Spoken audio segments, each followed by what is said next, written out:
Welcome back, Grid 7, and we got another one here. A super contagious Omicron mutant is worrying scientists. It's called BA.2.75. The quickly changing coronavirus has spawned yet another super contagious Omicron mutant that's worrying scientists as it gains ground in India and pops up in numerous other countries, including the United States.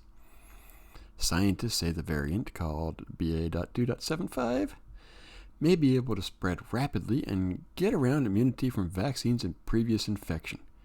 It's unclear whether it could cause more serious disease than other Omicron variants, including the globally predominant BA.5. I mean, does anybody else look at these and it's just like they put in the new Omicron variant, they take out whatever that one is, put in the new one, and voila, we got a news article. Because it seemed like they said the same thing about BA.2, BA.2.12, .12.1, .4, .5, and XE, and now we got 2.75, and they all are saying the same thing. They're more contagious. I mean, Matthew Brickner says, it's still really early on for us to draw too many conclusions. Again, standard boilerplate stuff that they say. But it does look like, especially in India, the rates of transmission are showing kind of that exponential increase. Whether it will outcompete BA.5, he said, is yet to be determined.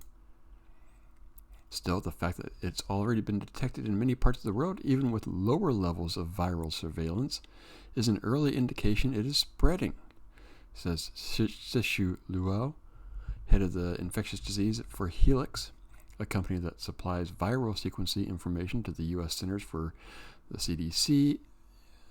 And the latest mutation has been spotted in several distant states in India and appears to be spreading faster than other variants there.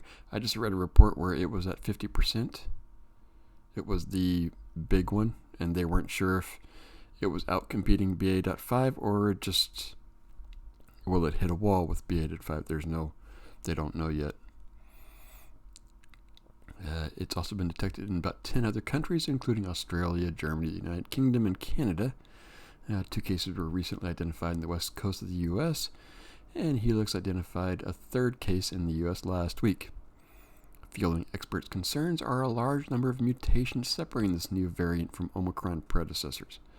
Some of these mutations are in areas that relate to the spike protein and could allow the virus to bind on its cells more efficiently. That is, one know with all these virus vaccines and all that type of stuff, are we making this virus more efficient? I mean, I don't know. Another concern is that the genetic tweaks may make it easier for the virus to skirt past antibodies. The protective proteins made by the body in response to a vaccine or infection from an earlier variant. But experts say vaccines and boosters are still the best defense against severe COVID-19. In the fall, it's likely the U.S. will see an updated formulations of the vaccine being developed that target more recent Omicron strains. Some may say, well, the vaccine and the boosting hasn't prevented people from getting affected. And yes, that is true, he said. But what we have seen is the rates of people ending up in the hospital and dying have significantly decreased, as more people have been vaccinated, boosted, and naturally infected. We are starting to see the background levels of the community worldwide creep up. It may take several weeks to get a sense of whether the latest Omicron mutant may affect the trajectory of the pandemic. Meanwhile, Dr. Grandbig Kang, who studies viruses at India's Christian Medical College in Vellore, said the growing concern of the variant underlies the need for more sustained efforts to track and trace viruses that combine genetic efforts with real-world information about who is getting sick and how badly. It's important that surveillance isn't a stop-start strategy. They said 2.75 is another reminder that coronavirus is continually evolving and spreading. We would like to return to pre-pandemic life, but we still need to be careful, she said. We need to accept that we are now living with a higher level of risk than we used to. And they continue to say this, and continue to say this, and continue to say this. And I mean, that that second paragraph right here. I mean, that's just straight out from all the other ones that we've seen so far. And then they don't know if it's better or worse. I mean, I've seen these articles now with all of them.